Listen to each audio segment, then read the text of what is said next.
Sports will begin.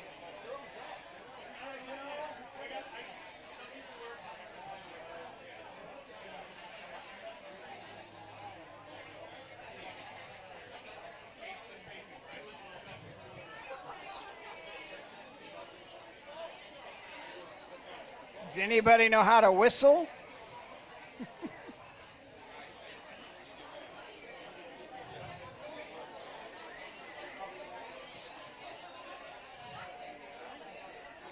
Good morning. Good morning. Yes, come in. Have a seat. Good morning. It's a happy day. My name is Bob Shibley. I'm the Dean at the School of Architecture and Planning here at UB, and it's my pleasure to sort of introduce you to the top end of a very large cast of characters who made today possible.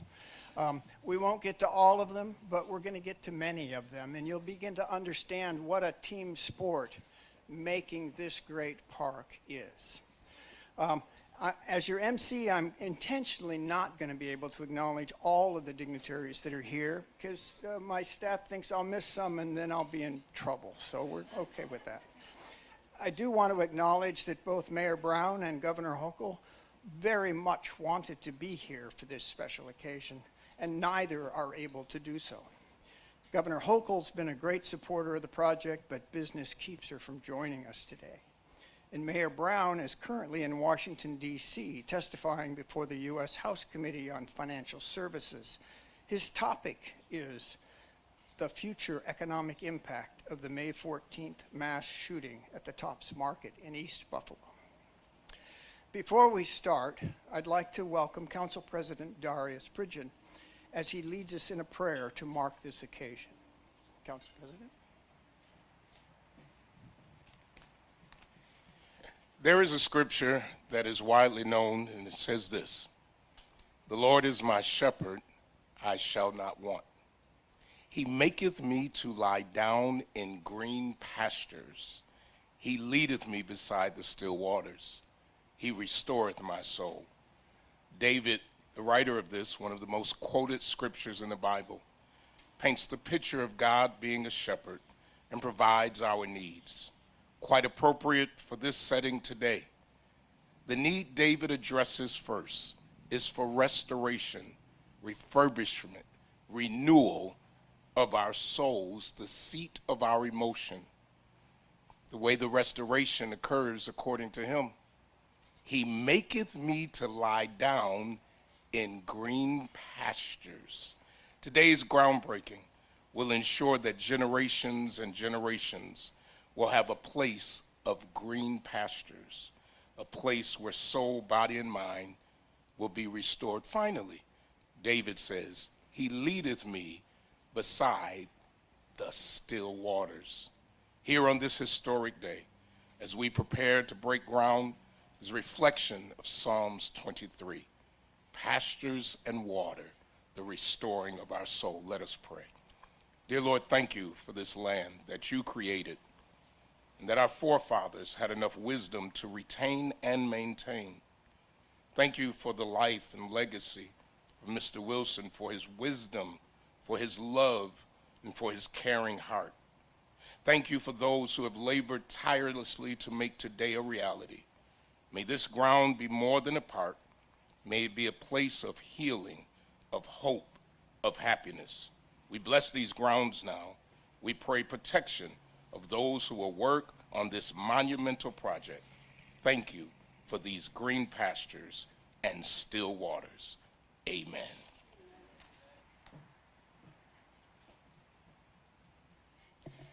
Thank you, Council President. Those words of hope sit with us all. I'm also struck by the difference between still waters and Lake Erie sometimes. But we're prepared for that, which is part of the messaging today as well. You know, the importance of this place, and I get to have 2 or 3 minutes as preamble here, so forgive me for that. The importance of this place is the nexus of the Niagara Strait and Lake Erie. And it was thought to be important when Olmsted visited. That's why Front Park is where it is. and think of this as that's much wider expanse of engaged place with those still waters in Lake Erie. It's a fantastic and important site as we think about that nexus and the power of that nexus, where all of the Great Lakes are draining into that last one. Well, most of the Great Lakes are draining. So this centennial park is rich in history and is connected to all sorts of neighborhood groups, cultural organizations, recreation and sports programs, and also attracts a lot of unorganized park users. The fishermen and women, the runners and cyclists, the bird watchers, the storm gazers, playground lovers, and people who just want to hang out by the water, barbecue, play music, and have fun. More to come. When the Ralph C. Wilson Jr. Foundation and the city asked UB's School of Architecture and Planning and our UB Regional Institute to manage an engagement process for such a special place, we all took a deep breath because we know how important it is to acquire the ownership of a whole community, of a whole city and region in an investment like this, and to receive well the gift like this from the Ralph C. Wilson Jr. Foundation. We knew it was both an exciting opportunity and one that requires a complex and thoughtful approach, which we came to call the Imagining LaSalle Visioning process. It's not our vision, it's not the Wilson vision, it's not the mayor's vision, it's all of our vision. It's an accumulation of thousands of voices into a clear statement of aspiration for this park. So we formed the LaSalle Park Focus Group to get to the kind of a sampling that we could consistently engage over the next 4 years. 22 members who represent the diverse and complex community affiliations of the park. We brought this group together to parks, we took this group to other cities, New York, Chicago, Cincinnati, and we asked them to bring back the ideas, the things they thought should have been better, and the problems and exciting opportunities that they witnessed and experienced in these 3 cities with multiple parks. We visited 21 different parks. When the outstanding design team from Michael Van Valkenburg Associates came into the fold in 2019, they met a very sophisticated focus group and bunch of citizens who knew what they wanted and why. And in that conversation, the best talent of a fine artist, Michael Van Valkenburg and his team, and the citizens of our city and the infrastructure that enables projects like this to happen took hold. We had a faculty team from UB, our School of Architecture and Planning, that looked at best practices in park management structure under the leadership of Professor Emmanuel Boama. And all the while, we looked to and saw those calm waters increasing in their ruggedness. Such events were reinforcing the need to make the shoreline resilience an even stronger priority. It also became very apparent that this project poses an opportunity to expand biodiversity and help heal the mighty Niagara Strait, a water body that was identified as an area of concern by the Great Lakes Water Quality Agreement in 1987. So the team worked closely with our partners at the Buffalo Niagara Waterkeepers and a whole host of regulatory agencies to that end. 2 things to hold in your head on this. One is, we're only 4 years into this project and we're putting a shovel in the ground. That's huge. But acknowledge also that it was 1987 when the Great Lakes Water Quality Agreement said we should do something about that water edge. So we've been at it a long time. There's a long history. A lot of planning went into this over decades, and at the same time, 4 intense years have brought us to where we are today. So I could go on, but we have a full agenda of speakers today, so I'll close my remarks by reminding us all that while this is a momentous moment in the park's future, it is truly only the beginning. The engaging of nearby residents and community groups will need to continue through construction and as the park comes back to life. It's one thing to make a park. It's quite another thing to manage and sustain it. Part of the vision and wisdom of the Ralph C. Wilson Jr. Foundation was precisely understanding that necessity to maintain and steward the project into the future. And in so doing, we create an environment that is also connected to other parks through parks and trails throughout the region. So the twofold piece in one sentence: new park, city trails and park systems across the state and all the way lake to lake, and all of that in the same sentence, the same gesture, putting even more of the city of Buffalo into a parks and trails system. So with that, I'd like to introduce the person who is the president of the newly formed Conservancy, who will take that management task now through construction to operation and maintenance and care. I bring you, please, Keith Belanger, the president of the... There he is. Thank you, Bob. And thank you, Council President Pridgeon, for that wonderful blessing. Bob, you and your team at UBRI have done an incredible job over the last 5 years, engaging the community and leading the effort to capture the imagination and vision for this park through the Imagine LaSalle process, something you just described here a few moments ago. So that said, let me welcome you all here today. I'm taking it as a great sign that we don't have yesterday's weather for this groundbreaking ceremony. So I think the next couple of years we'll get this thing built and it'll be unlike anything you can imagine. And I'm thrilled to say that I'm the chair of the Ralph Wilson Park Conservancy Board of Directors.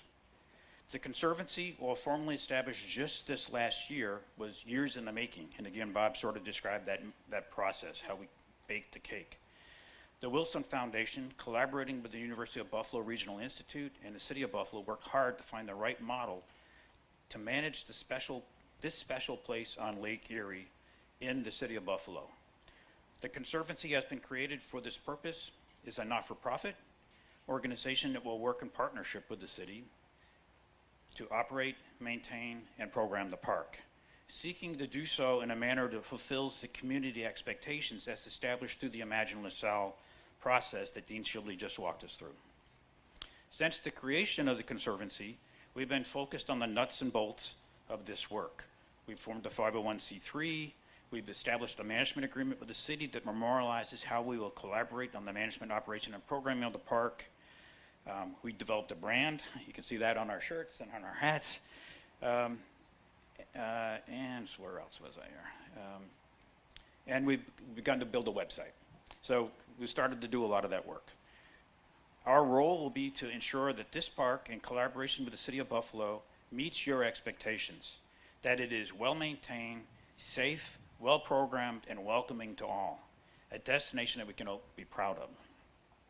Let me also add that our next milestone is the hiring of an executive director. That process formally kicked off last month. We are going to take our time. We're not going to settle. We're going to make sure we get the right person for this job, ensuring that we hire someone as our inaugural executive director who we have the confidence in that can lead and achieve the vision our community has laid out. It's not an easy job because what we're talking about is someone who has to help us build from scratch this organization. Right now, this is just a board. On a more personal note, I'm a neighbor of the park. I live a quarter mile that way, directly behind us on the water, and I'm kind of a boat guy. I've spent a lot of time on the water. I've traveled the Great Lakes from Duluth to Chicago to Montreal, and I'm also on the board of Buffalo Niagara Waterkeeper. So I'm especially pleased that we're going to be increasing access to water and creating a more resilient shoreline, which you will hear more about in a few minutes. Now, I'd like to encourage my fellow Conservancy board members to just stand up here for a few seconds so I can introduce them. You already heard from Council President Pridgeon. Shortly, you'll hear from Marnetta Malcolm, JJ Tai, Charlie Torres, Andy Rabb, Brendan Mahaffey, who I think isn't here today. Douglas Jamal also, I don't believe, made it today. I'm going to blow your last name again. I wrote it down phonetically, but I can't read my own writing. So, but she's a great guy. Barb Danner and Larry Quinn. This dedicated group of individuals has and will continue to work closely with the community that they represent And believe me when I tell you that they too can't wait until we hire that executive director that I referred to earlier. Let me also add, and I guess Bob made mention of this, that there were several officials who were planning to be here this morning that couldn't make it, including Congressman Higgins, Mayor Brown, and Governor Hochul, as they work on the community's response, actually the country's response to the horrific domestic terror incident that took place in Buffalo 2 months ago. But I wanted you to know that each has played a critical role in getting us to where we are today. This incredible milestone, breaking ground on this once-in-a-lifetime investment in our parks, an investment that will pay dividends for generations to come. Thank you all again for coming today. Now it's time to get to work. Back to Bob.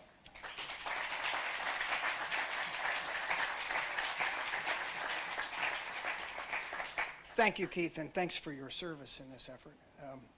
Miles to go.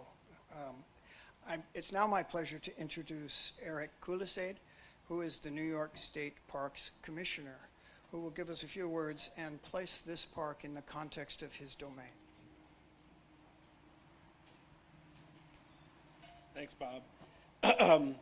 And I'm from Albany, from the Hudson Valley, and my love affair with Buffalo has sort of come later in life. And I'm lucky to sit in the front row and take in this backdrop.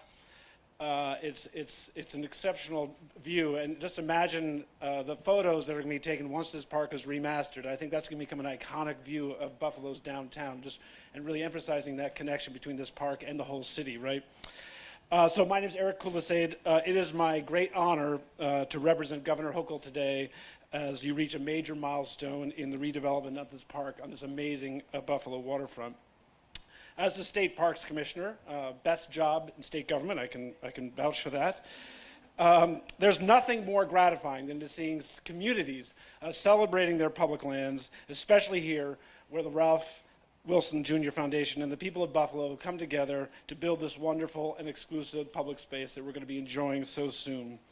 Congratulations on how far you've come.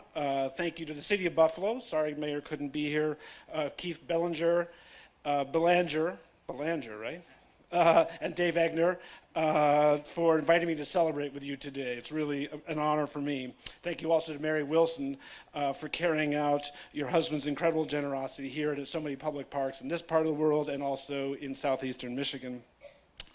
New York State has a proud tradition of supporting local and municipal park development. We strongly believe that the state's rich and diverse array of natural resources should be accessible to all. And public parks are an integral and vital part of all communities. They're the place where we gather, the place we come together. Certainly we all saw during the pandemic, unbelievable descent on our parks, right? Record visitation. The last 3 years have really demonstrated more than anything how important they are. Like the Wilson Foundation, Governor Hochul is dedicated to encouraging healthy lifestyles and building quality parks and recreation facilities for our communities. I can testify personally that she's a huge champion of our state parks. I can say without hesitation that she is more familiar with our parks, and out here, obviously being from here, not just our state parks, but also our local parks, than any, I'd say, more versed in park issues and park love than any governor in history. She recognizes that this park is a key element in Buffalo's ongoing revitalization, that it's going to bring economic activity, livability, and has made sure that there was $20 million in state support for the project. It reflects her deep commitment to outdoors, to recreation as a way to bring us together. Obviously, thank you to Congressman Higgins and all the state and local electeds who've supported this effort. Obviously, Assembly Member Majority Leader Crystal Peoples-Stokes, Erie County Executive Mark Poloncarz, State Senator Tim Kennedy, State Senator Sean Ryan, and Assembly Member Jonathan Rivera. Really, we couldn't do it without the legislature. The legislature has been a huge part of an ongoing 10-year plus and growing commitment to our state parks to make sure that our state parks are as excellent as they can be. Thanks also here in this case I'm happy to speak on behalf of my agency partners, the Dormitory Authority, NYPA, the Environmental Facilities Corporation, the Empire State Development, and DEC for strongly endorsing this project. There's $10 million in DASNY funding going to the pedestrian bridge that will connect this to the neighbors across I-190, as well as funding towards the shoreline project around the inlet. There's a very precise number in my notes, $5,588,336 via NYPA relicensing funds from the Buffalo and Erie County Greenway Fund, awarded the City of Buffalo from 2008 to 2022 for this project, 2.5 million, like I said, for the inlet, and then 1.5 from the 1.5 million via Buffalo Blueway to expand and enhance public access to the water within this park. So in addition to this mainly state agencies, you have to applaud the leadership of the DEC to coming forward and supporting the development and application of nearly $12 million in investment from the Great Lakes Commission, and also from providing the regulatory framework to make sure this project got done. It's always a great day when you can get outside and do what you love. I'm looking forward to being back here in this community when we open it. I love Buffalo, and it's going to be a great, great feature on this waterfront. Thank you.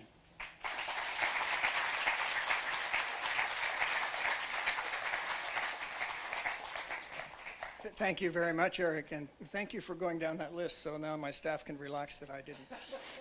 It's very helpful.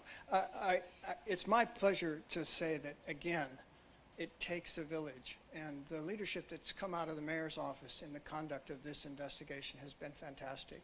Representing Mayor Brown today is Crystal Rodriguez Dabney, who's the deputy mayor and chief of staff.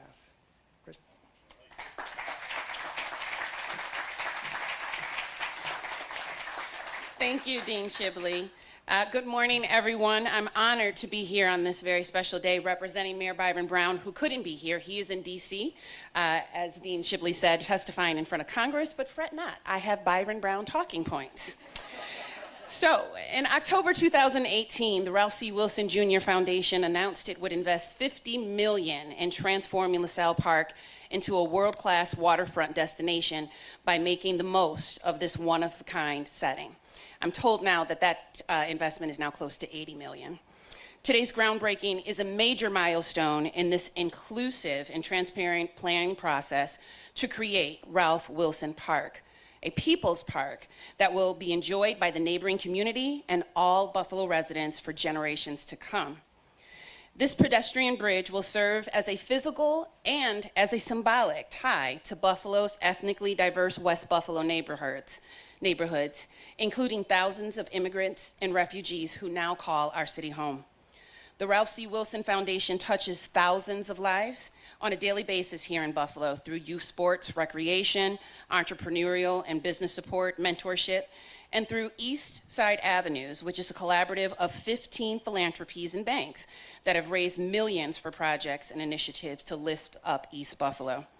On behalf of the residents of the City of Buffalo and Mayor Byron Brown, I offer a heartfelt thank you to Mary Wilson and to the entire Wilson Foundation here with us today for their game-changing support of our people and our places. The Mayor's administration has been intricately involved in the work that brings us here today. We have contributed more than $3 million towards the construction of the pedestrian bridge and will continue contributing. A special thank you to Gil Bain, who was selected as this project's construction manager. Once again, on behalf of Mayor Byron Brown, I'd like to recognize and thank the City of Buffalo's Division of Parks and Recreation, and our Deputy Commissioner, Andy Rabb, is here with us today, for his tireless work in the planning process and for his continuing role through this construction. I also want to thank the Buffalo Urban Development Corporation for its hands-on stewardship of this once-in-a-lifetime project, especially Rebecca Gandor, Butsy's Executive Vice President for Finance and Development, who has been a part of this project since its inception as the city's former Director of Development. I'd also like to recognize Antonio Parker, Butsy's Senior Project Manager. There are many departments, many city departments that are making this possible. I can't name all of them, but I do want to recognize the Department of Community Services and Recreational Programming, the Office of Strategic Planning, Division of Public Works and Streets, and the Buffalo Water Authority. I congratulate each and every one of you who worked so very hard to make sure this project will be an enduring example of what can be achieved by bringing people of different cultural and racial backgrounds together to create an amazing asset for this area, the entire city of Buffalo, for the Western New York, and the state of New York. Thank you so much, and congratulations.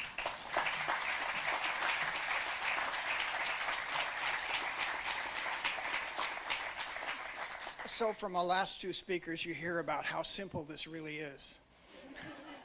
How many people were articulated by David and how many more lifted up in the city through Crystal's presentation.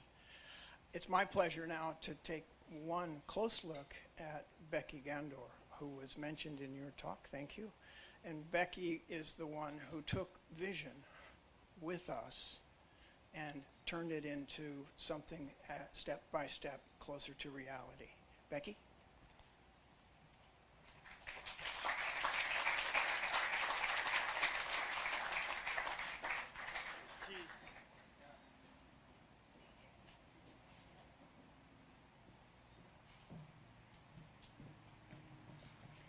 Thank you. I'm thrilled to be here today to celebrate the groundbreaking of the Ralph Wilson Park. The project aligns perfectly with Budsy's vision to enhance a sense of place in one of the most diverse neighborhoods in the city of Buffalo. Since 2018, Budsy has served in a project management role for the transformation of LaSalle Park into Ralph Wilson Park. You may ask what that means. It's helping to guide and develop the processes for the park to become a success. I would like to recognize the Budsy Board of Directors, especially Mayor Brown and Downtown Committee Chair Brendan Mahaffey, who helped guide us through all of it. Budsy has been a part of the core team with the City of Buffalo, the Ralph Wilson Foundation, Gardner and Theobald, and since the start of the schematic design, which I learned what that means during this whole process, to construction documents, and ultimately to today. There were many Zoom meetings and screen shares that made today a reality. I want to say just how excited and proud the Buffalo Urban Development Corporation staff is to be a part of this, and we look forward to continuing to support all the efforts that go into making today a success. Thank you.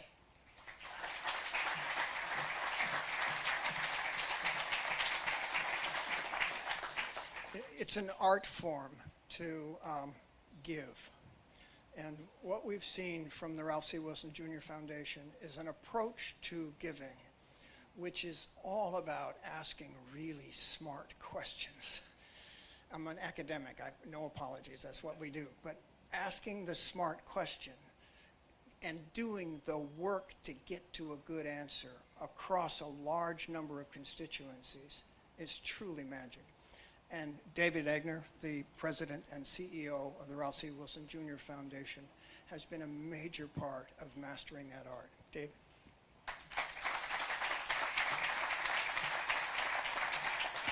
Great. Thanks so much, Bob. It was a cold October day when we sat just over here and announced $50 million to this park. And sitting with me on the stage were our trustees at the time. I wanted all of them to at least wave and we could acknowledge their leadership in moving this gift forward.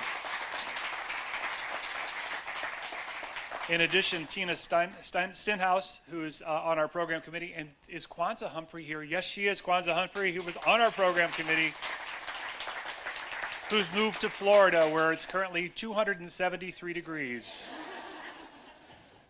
And here we are in beautiful Buffalo. It's got to be great to have you back here, Kwanzaa. So, October 2018 seems like eons ago, a pandemic and nearly 4 years ago. And what's happened in this space was made possible because of thousands of voices.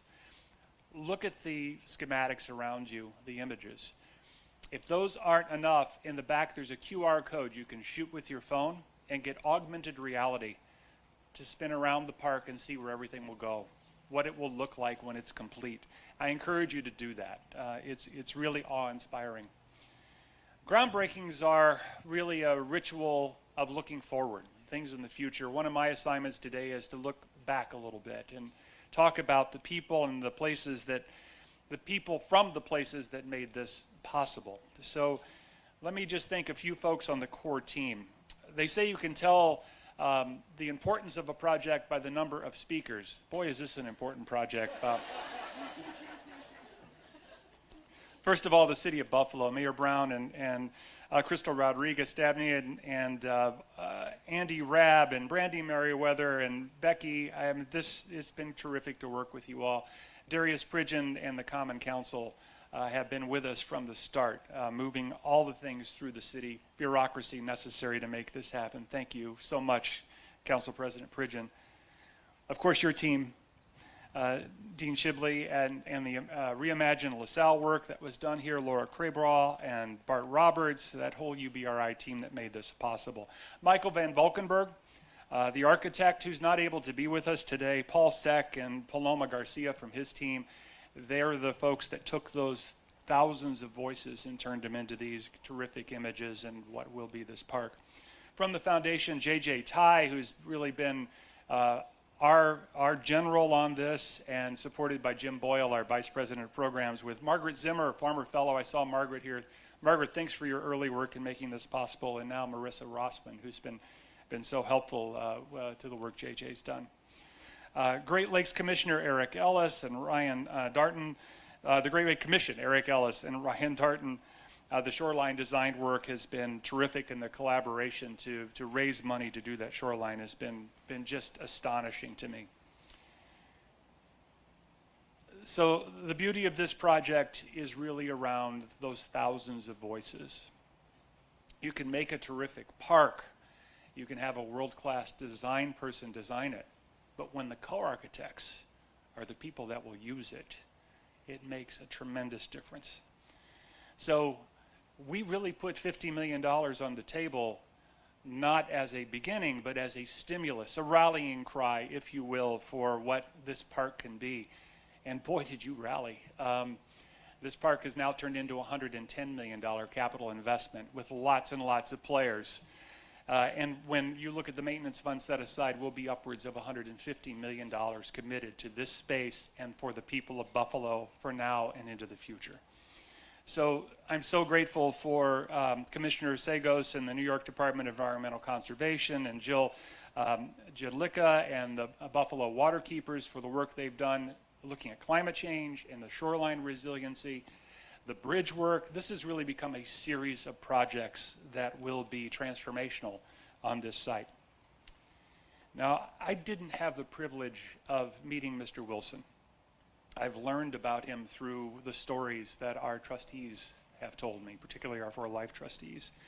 And one thing they all said is that Mr. Wilson embraced the everyday difference maker. The people who participated in this process, the co-architects of this park, were everyday difference makers that have shaped the design. And I think Mr. Wilson would be very proud of the legacy that'll be left behind because of their work and because of all of the people I've just named that have made this planning possible. So I know there's a lot more speakers, Bob. I could keep going, but I'm going to let you take it from here.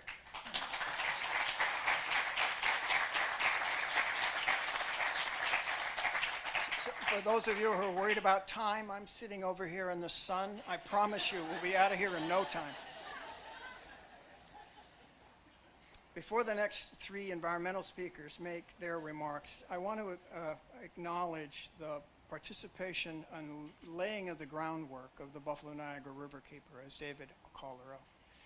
If you think about the Riverkeeper as the keeper of the water, Buffalo River, Lake Erie Shore, Niagara Strait. They've been at it a long time. They're one of those success stories. Used to be a small private not-for-profit and is now a juggernaut. Messed with the water, talk to the Riverkeeper. So with that frame, I want to introduce still more complexity into the project. It's just tied to the environmental issues. EPA and NOAA and the Great Lakes Commission are all involved in important ways. Sorry, I'm shorter than you. So I want to start with introducing Rick Balla, who's the manager of EPA's Region 2, the Watershed Management Branch. Rick?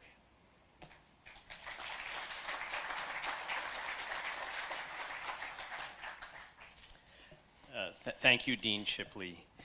Good morning. It's a pleasure to be with all of you on such a joyful day for the city of Buffalo and the surrounding communities along Lake Erie and the Niagara River. I'm Rick Balla. I head up the watershed management programs for EPA's Region 2 office. Our region serves New York, New Jersey, Puerto Rico, the U.S. Virgin Islands, and 8 federally recognized Indian tribes. I was planning on being here today just accompanying our regional administrator, Lisa F. Garcia, but unfortunately her flight was canceled yesterday. But as someone who's been involved and intimately involved for the last few years with this project, I'm really honored to be able to be here to represent EPA. I want to first acknowledge our incredible partners who are here today, including the DEC, the Great Lakes Commission, the City of Buffalo, the Buffalo Niagara Waterkeeper, the Buffalo Urban Development Corporation, and the R.C. Wilson Foundation. I'm pleased to be joined here today with my EPA colleagues, Chris Sesslar from our New York City office, Courtney Winter and Michael Hennessy from our Great Lakes National Program Office headquartered in Chicago, and Mike Basile and Mary Gladkowski from EPA's office right here in Buffalo. The EPA is working every day to advance its mission of protecting the health and safety of communities it serves by tackling climate change and contamination through a lens of environmental justice. An essential part of this work is partnering with state and local governments and private organizations to develop community-focused solutions to meet our most pressing environmental concerns. EPA is at the forefront of protecting the environment and ensuring our communities are clean and safe places to live, work, and recreate. There's no doubt that in many ways our regulations have delivered cleaner air, water, and land to many communities across the country. But unfortunately, we've not been able to achieve equitable outcomes for all. Communities of color and low-income communities are often more likely to have crumbling infrastructure, to lack access to public open spaces, and experience a disproportionate environmental burden due to their proximity to industry and development. So today, EPA is bringing $10 million as part of EPA's, or President Biden's bipartisan infrastructure law, or the bill, to the Ralph C. Wilson Habitat Project here in the Niagara River area of concern, in addition to the $12 million brought in matching funds. While this is a significant investment, this story does not begin here today, as EPA has been significantly involved in the Niagara River area of concern for many years. In 2010, under the Obama administration, EPA launched the Great Lakes Restoration Initiative, or the GLRI, and in the past dozen years, Congress has provided over $4 billion to address the most pressing environmental concerns in the Great Lakes. Under the bipartisan infrastructure law, an additional $1 billion in funding will be allocated over 5 years, specifically to the Great Lakes for restoration projects. So today's announcement is the result of substantial cooperation between the federal government, New York State, and local governments to address the longstanding needs of a community that has borne a disproportionate environmental burden for just far too long. As I mentioned, communities like this one bear a significant environmental burden due to proximity and to development and industry. And I remember this waterfront years ago. It was forgotten and provided little to no value to the people who live and work nearby. The poverty rate surrounding the park is 3 times the overall poverty rate of Erie County and is predominantly Latino. Currently, the surrounding community has little to no access to natural shoreline areas, but with today's announcement, we'll provide recreational and educational opportunities to a community that has historically lacked access to these amenities. This project was designed in collaboration with the nearby communities and benefits people and nature alike, enhancing habitat and increasing resiliency. The project softens the hard, artificial shoreline that could not support aquatic plants or animals, and it provides shallow water habitat that will resist storm damage. The project was not easy to design, in large part because of the large wave energy that the area endures. This project will also give back to the river by adding aquatic acres that weren't previously there. Today's announcement of federal, state, and local funding to the Niagara River areas of concern, in addition to the City of Buffalo providing the long-term maintenance to the project with the assistance of the Conservancy group, will just help ensure that this community can finally ensure a clean and safe public space. I look forward to working alongside of all the partners over the next years as we complete the critical work, which is really a victory for the City of Buffalo and the Niagara River areas of concern. Thank you very much.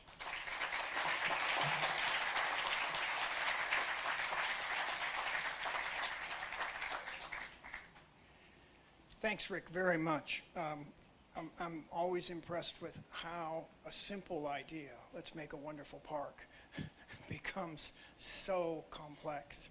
So I was delighted to see this entry on the agenda.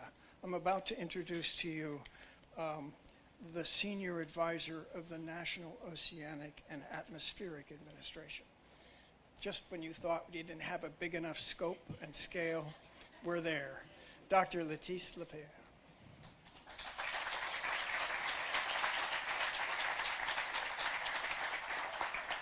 Thank you, everyone. I bring greetings from Dr. Rick Spinrad, who was unfortunately unable to make it. I am his senior advisor as the Undersecretary of Commerce for Oceans and Atmosphere, so yes, we just got bigger.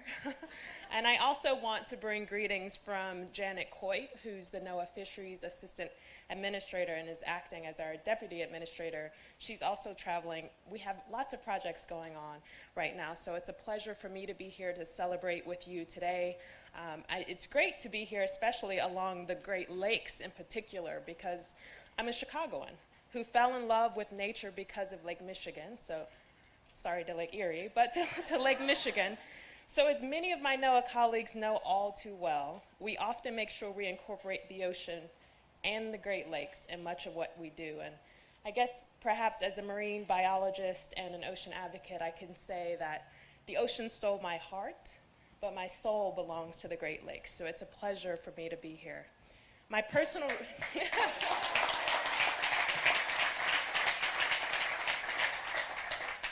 So my personal roots aside, I am honored to help celebrate this significant milestone for the Ralph C. Wilson Park and the Niagara River.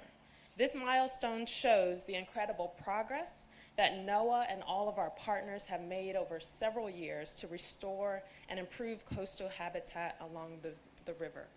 So I'd like to recognize, as many of you have already done, and thank a few key organizations for their efforts in implementing this restoration work. They include the Great Lakes Commission, the Buffalo Urban Development Corporation, the City of Buffalo, the State of New York, the U.S. Environmental Protection Agency, the U.S. Army Corps of Engineers, and the Buffalo River Keeper, and of course, many, many more, as you heard through the list of all the layers of partners who have been a part of making this a reality. This project will create coastal wetland habitat in an area of the Niagara River that is a predominantly hardened shoreline. The newly created wetland ecosystem will directly contribute to addressing the historic loss of fish and wildlife habitat in the Niagara River. It will also serve as a critical coastal resiliency function for the western New York region. The restored habitat features channels, habitat shelves, submerged and emergent aquatic vegetation, and fish structures that will have an immediate and direct benefit to fish and wildlife in the Niagara River.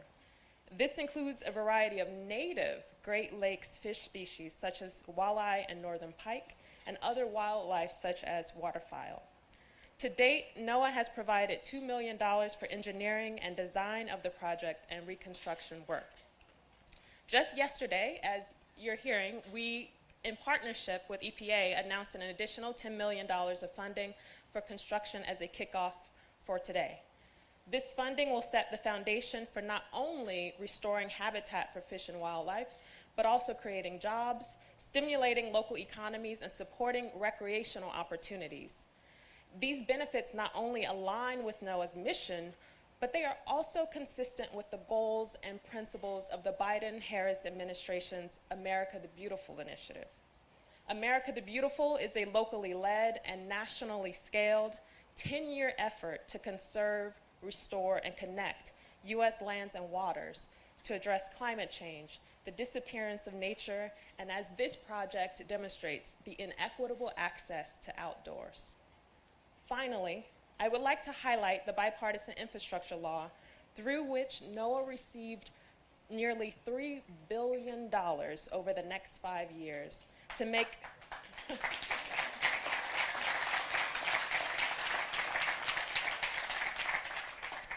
It will allow NOAA to make once-in-a-generation investments to build what we're calling climate-ready coasts, and to conserve fisheries and protected resources, and provide climate data and services, especially to decision makers and local communities. With this historic investment, NOAA will fund projects to help communities and ecosystems from coast to coast. There are currently 10 NOAA funding opportunities open right now on our website. So please, I'm sure there's some interest there. So I really encourage you to go to our website and find out more about these opportunities. Of those 10 NOFOs, as we call them, Notices of Funding Opportunities, the NOAA Fisheries Office of Habitat Conservation has 4 competitive opportunities for habitat restoration or fish passage projects, including ones that specifically target support for underserved communities and Indian tribes. So I do encourage you to go and just search infrastructure or NOAA.gov, and you'll find the entire page dedicated to all these funding opportunities. Thank you again for having me here today to share in this impressive work on meeting this milestone. Although it takes time to reverse degradation of nature, it's large-scale improvements like this project that make a difference, and right here in Buffalo, New York. Thank you so much.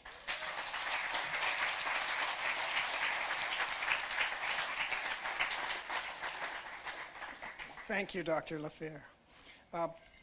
It's interesting to me now that we get to introduce Erica Jensen of the Great Lakes Commission, where Dr. LaFair's heart and soul reside.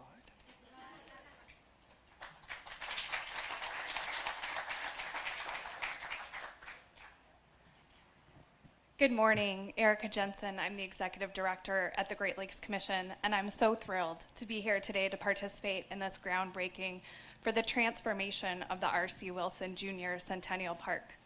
The enhanced connection to the neighborhood and additional recreation opportunities that you've heard mentioned by previous speakers will ensure that this park is a true community asset for years to come. And I'm also pleased to share that by incorporating the shoreline naturalization and nearshore habitat restoration into the project, that this park will also provide flood resilience during high water events and will enhance the park's connection with the local ecosystem. For those of you who may not be familiar with the Great Lakes Commission, our agency is an interstate compact agency representing the 8 Great Lakes states on the US side and the 2 Great Lakes St. Lawrence River Canadian provinces. Since 2019, we have been directly involved with habitat restorations here at this site, utilizing funding from a NOAA Great Lakes Commission partnership that brings many partners together to manage the engineering and design work for the shoreline restoration component of this project. The strong partnership between NOAA and the Great Lakes Commission has supported dozens of projects across the Great Lakes region over the last 15 years. And our partnership with NOAA is a unique and effective mechanism that allows key projects throughout the Great Lakes Basin to receive the critical funding that they need, while also maintaining necessary flexibility for changing needs and communications as these projects evolve. As of today, this project has received nearly $2.5 million, or to be exact, $2,487,052, through our NOAA Great Lakes Commission Regional Partnership. And we're excited, as you've heard mentioned earlier today, that a new Great Lakes Commission NOAA Regional Partnership has just been recommended for funding by NOAA Fisheries, and once finalized, that partnership should provide an additional $10 million for constructing the shoreline restoration currently envisioned. In addition to being an important component of the broader plan for this park, the shoreline and habitat restoration will help meet progress measures for the Great Lakes Restoration Initiative, or GLRI as it's commonly known, by restoring 6.5 acres of coastal wetlands and 2,500 feet of shoreline. It will also contribute directly to the eventual removal of the Niagara River from the list of Great Lakes areas of concern that you heard mentioned that was created in 1987. We know that GLRI investments like this one have a significant impact on local and regional economies.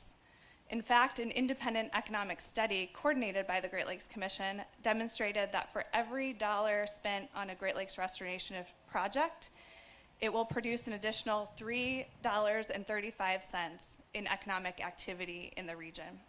And this return on investment translates to meaningful benefits to communities where this restoration is occurring, including increased opportunities for recreation, increased property values, and keeping young talent local to the workforce. The Commission is proud to support restoration work at this site. Using the innovative design, the conditions at this site offer a unique opportunity to take an eroding and failing seawall and turn it into resilient, high-quality fish and wildlife habitat that's accessible to all.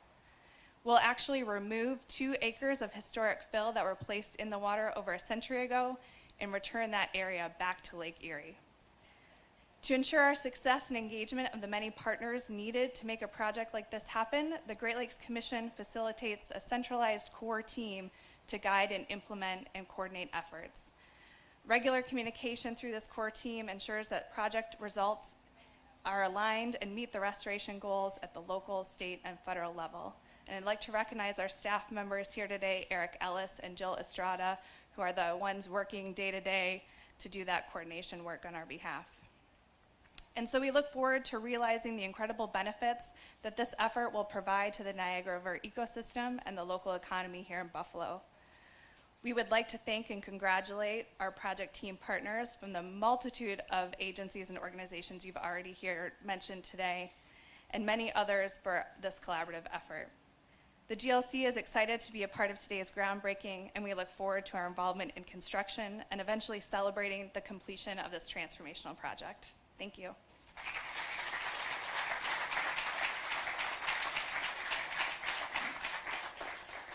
So I want to correct my quote. The ocean stole my heart, but the Great Lakes have my soul. But I want to say, deferring to our opening comments from Council President Pridgeon, that the heart follows the soul. Erica, thank you very much for your presentation. Again, you see the scope and scale of this. If you diagrammed today's speakers and said, here's your project, you would shoot yourself and go home. I mean, really? But that's the scope of great work.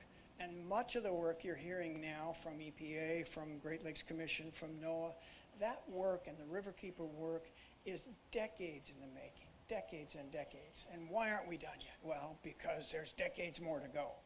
But every one of these projects, like this one, only 4 years in the making, get us there, one step at a time, even as the bigger picture plays out. So I thank you all for those presentations. It's now my pleasure to introduce some of the political framework that helps make every project go in our region and in our state. And with that, I want to introduce New York Senator Tim Kennedy.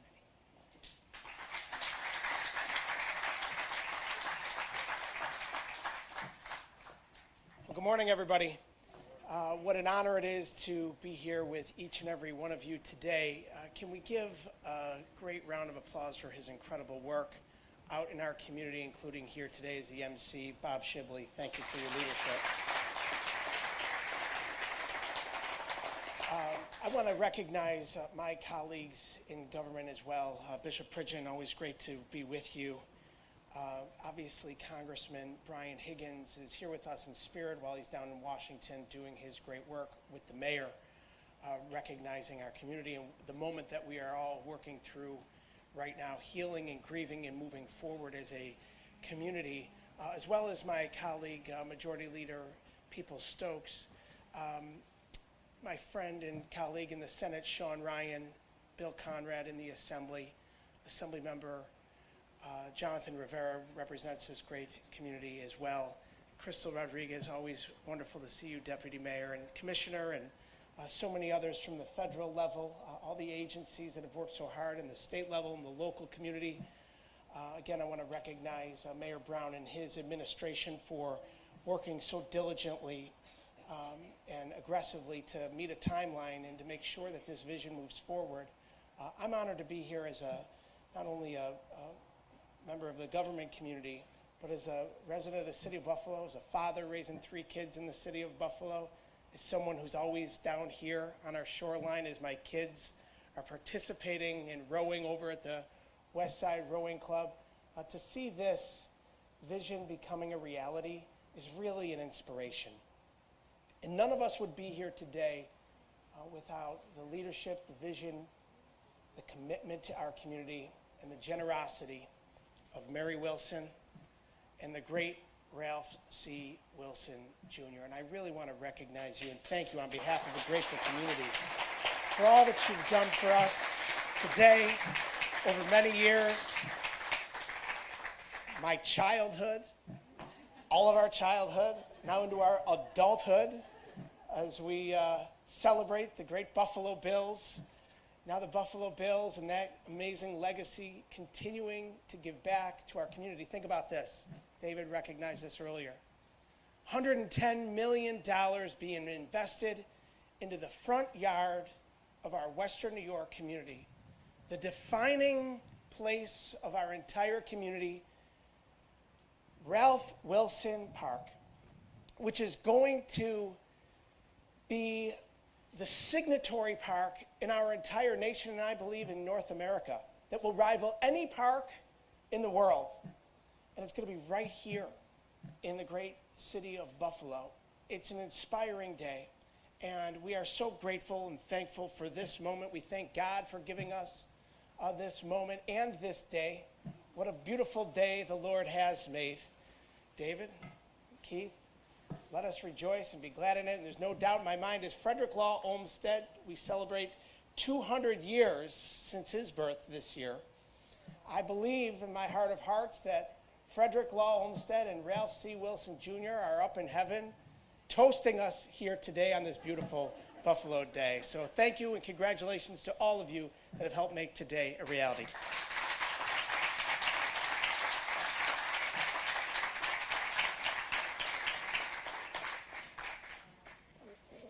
We should say a prayer for such as too, yes. Our next speaker, thank you, Tim. It's wonderful. Our next speaker is Senator Sean Ryan. Sean.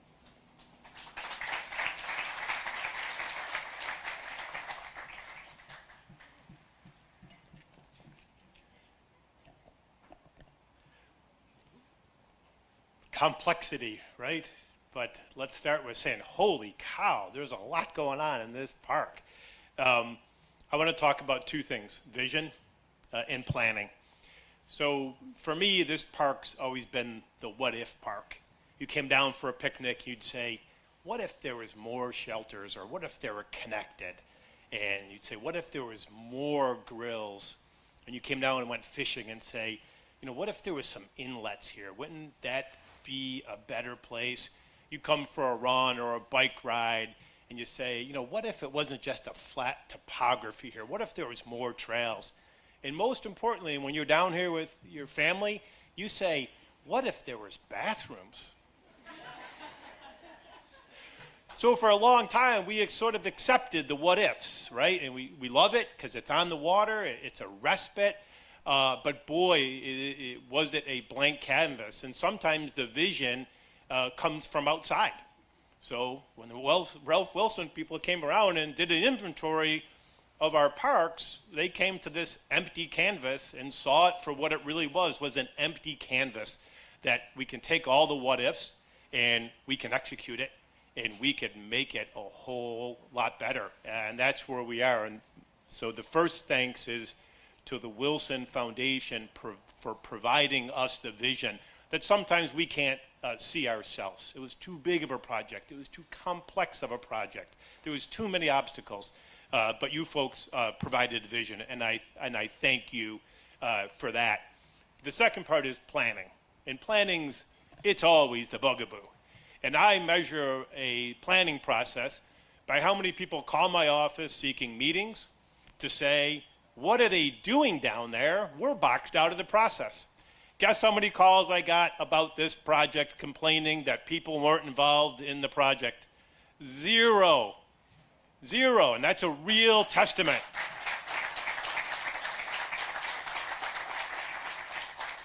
And it's planning 101, which is just so hard to follow. You start by saying, how can this help the community? The community that's right there. So the voices on this planning project include the voices from 4th Street, from Pennsylvania, from Bus Dive, from Carolina. Those are the voices. And if we build something and plan something around the needs of the most immediate community, guess what? The whole community then embraces it. So I can't give you enough kudos for how you ran this planning process, and we're going to get a great result because of that. Thank you. to everyone involved, from the foundation to each and every different level of government, the county, the city, the state, the federals. We're all here to make this a fantastic project. Thank you all.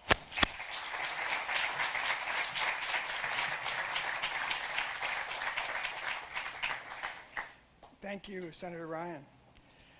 We're now going to hear from a force of nature.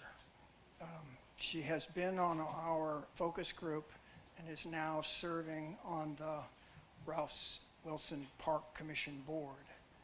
Marnetta Malcolm.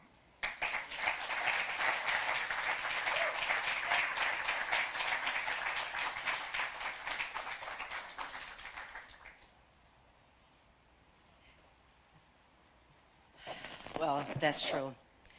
And I'll say it's true because I shouldn't be here. And I shouldn't be here because May, and I'm going to try not to get emotional, but May 22nd, right after what happened on Jefferson, I had a sudden cardiac arrest. And they said I was gone for 10 minutes. But please stand up because he saved my life. Stand up, please. He worked on me for 10 minutes. He broke my ribs. But he saved my life, so thank you. Forever Tide. So for those that don't know me, my name is Marnetta Malcolm, and we gave the Rick James celebration down here. It was called Buffalo Funk Fest, right at the amphitheater.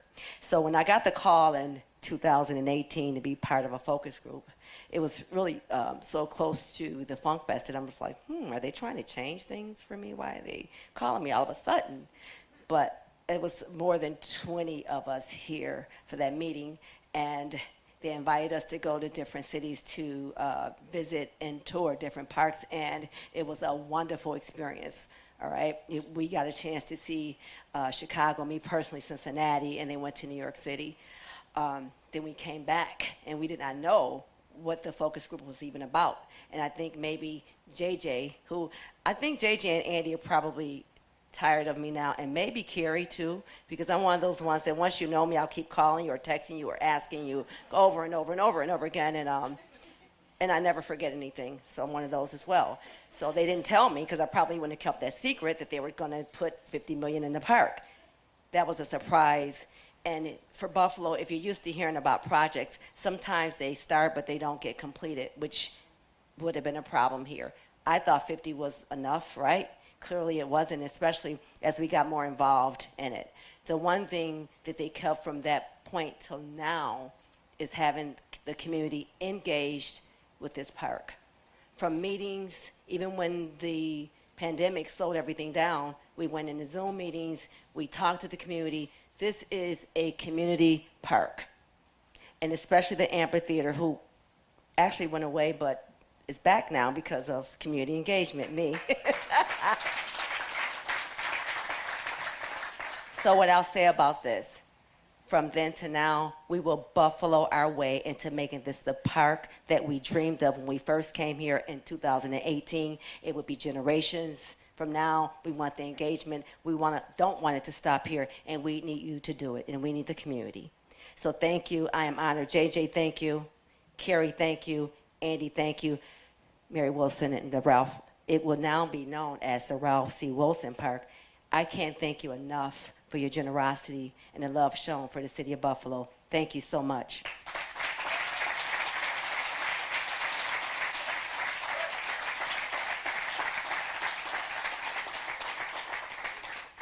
I think we're going to give Marnetta an honorary professorship because she has taught us so much in the last 3 years. And the invitation to the newly found Ralph Wilson Park Commission? Thank you, Conservancy. I knew that. It's a C word. What I think is that we're all going to stay in school, that there is still so much more to learn about finishing, managing, and maintaining this park. But we need to move on and put a shovel in the ground soon. So before I introduce our final speaker for the day, I want to invite those of you with still voice left to come to an event here from 4 to 6 which is open to the public. It's a wider explanation of this material, and there's the opportunity to make comments and offer further insights into the next phases of the project. That door is open, it will remain open, and if you try to close it, talk to Marnetta. So I also want to invite, at the conclusion of this, Mary will take us to the soil we will turn. And in that process, the featured speakers will have the first line of shovels, and then there'll be someone there marshaling many other shovel holders. I doubt that we'll get to 3,000 plus folks of shovels, but they all deserve a pass at this. So if you want to go pick up a piece of dirt and move it, do it. Okay? Meanwhile, let me introduce the star of our show, Mary Wilson.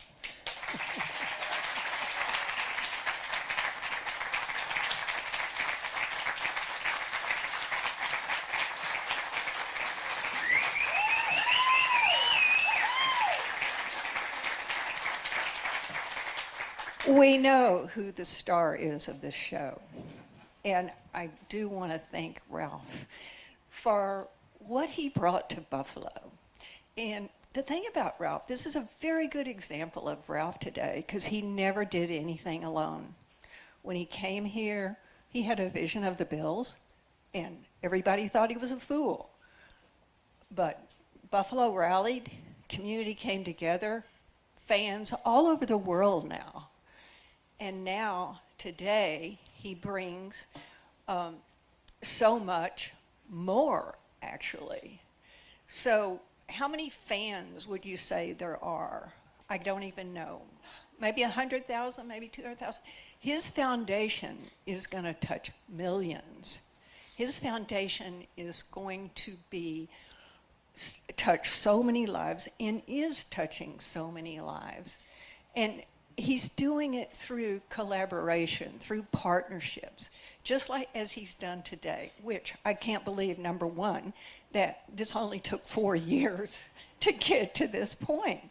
And the numbers of people that have come together, Ralph would be so proud and honored to be, he is looking down, and hopefully he's up there with Olmsted. That'd be really cool. But looking down and so proud of everyone that has come together and worked together.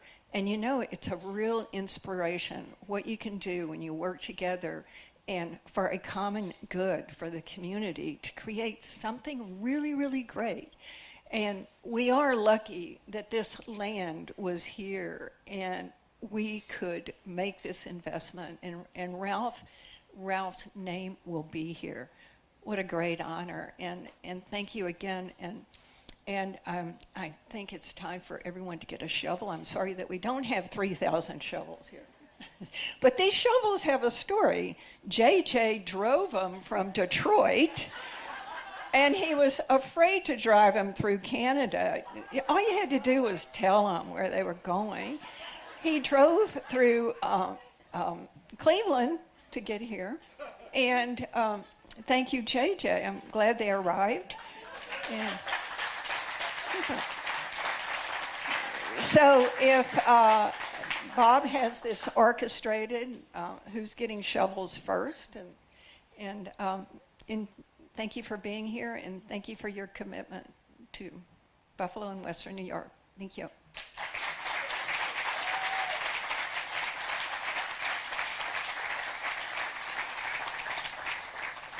I'll ask all the speakers to go claim a shovel, and I'll ask the rest of you to join us where you can observe from this way looking that way.